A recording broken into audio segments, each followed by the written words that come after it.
राधे राधे दोस्तों, आप सभी का स्वागत है हमारे चैनल दिव्य हिंदू कथा में।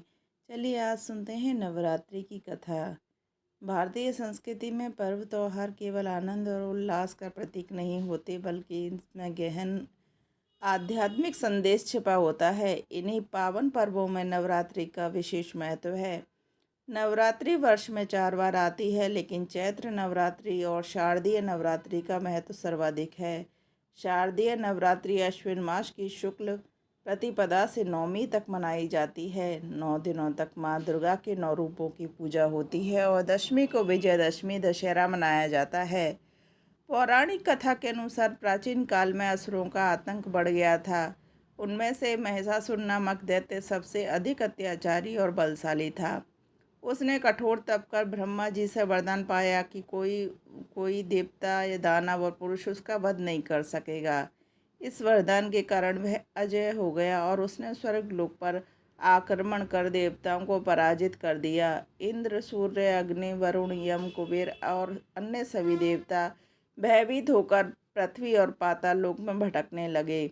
अत्याचार बढ़ने पर देवता भगवान विष्णु और भगवान शिव के पास पहुँचे और उनसे सहायता मांगी। तब सभी देवताओं ने अपने अपने तेज का अंश मिलाकर एक दिव्य शक्ति का निर्माण किया।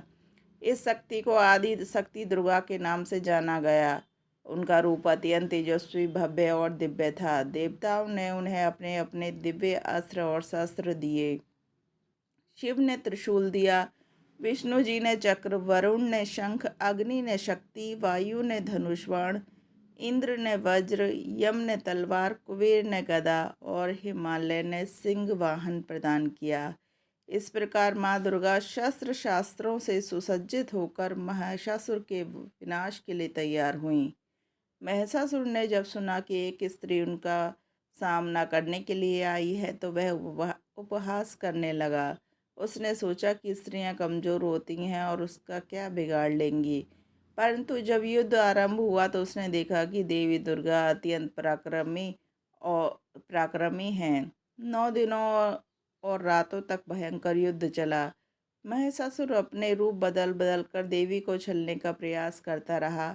कभी सिंह, कभी हाथी, कभी भैंसा बनता, परंतु देवी दुर्गा ने उन्हें हर बार परास्त किया। 10वें दिन उन्होंने अपने त्रिशूल से उसका वध किया। इस विजय दिवस को विजयदशमी के रूप में मनाया गया है। नवरात्रि के प्रत्येक दिन देवी दुर्गा के एक एक स्वरूप की पूजा का विधान है। शैलपुत्री पर्वतराज हिमालय की पुत्री है और इनकी प्रथम पूजा की जाती है। दूसरे दिन ब्रह्मचारिणी देवी, तीसरे दिन चंद्रघंटा, चौथे दिन कुष्मांडा, 5वें दिन स्कंद माता, छठे दिन कात्यायनी, 7वें दिन कालरात्रि, 8वें दिन महागौरी और 9वें दिन सिद्धिदात्री देवी की पूजा की जाती है। प्रत्येक दिन का एक रंग, एक भोग और एक विशेष पूजा विधि होती है। भक्त श्रद्धापूर्वक इन 9 दिनों में व्रत रखते हैं, जप तप और भजन कीर्तन करते हैं।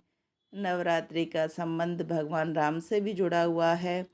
मान्यता है कि रावण के विरुद्ध युद्ध में पूर्व राम ने देवी दुर्गा की पूजा की और उनकी कृपा से विजय प्राप्त की। इसलिए दशमी को रामलीला और रावण दहन की परंपरा का भी विशेष महत्व है। नवरात्रि केवल देवी पूजन का पर्व नहीं, बल्कि यह आत्मशुद्धि का भी समय है। नव का अर्थ है नया और रात्रि का अर्थ है अंधकार से मुक्ति। यानी यह पर्व हमें नकारात्मकता, आलस्य, क्रोध और मोह जैसे अंधकार से बाहर निकालकर नई ऊर्जा, ज्ञान और शक्ति की ओर लेकर जाता है।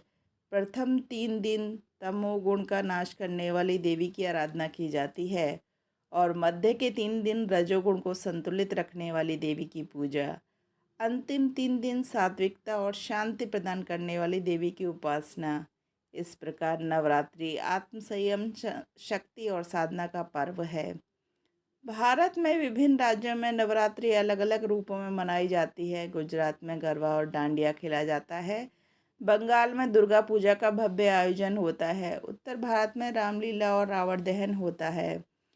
हर जगह इसका अपना एक स्वरूप है, पर भावना एक ही है। असत्य पर सत्य की विजय, अधर्म पर धर्म की विजय और अन्याय पर न्याय की विजय। नवरात्रि से हमें ये शिक्षा देती है कि जब संसार में अधर्म और न्याय बढ़ता है तब तब शक्ति रूपी दुर्गा अवतरित होकर धर्म की स्थापना करेंगी। यह पर्व केवल पूजा पाठ तक सीमित नहीं बल्कि जीवन की नई दिशा देने वाला पर्व है। 9 दिनों तक किया गया उपवास और साधना आत्मबल, धैर्य और सकारात्मकता को बढ़ाता है। तो दोस्तों, आपको ये कथा कैसी लगी हमें कमेंट बॉक्स में ज़रूर बताएं और हमारे चैनल को सब्सक्राइब ज़रूर करें। राधे राधे दोस्तों।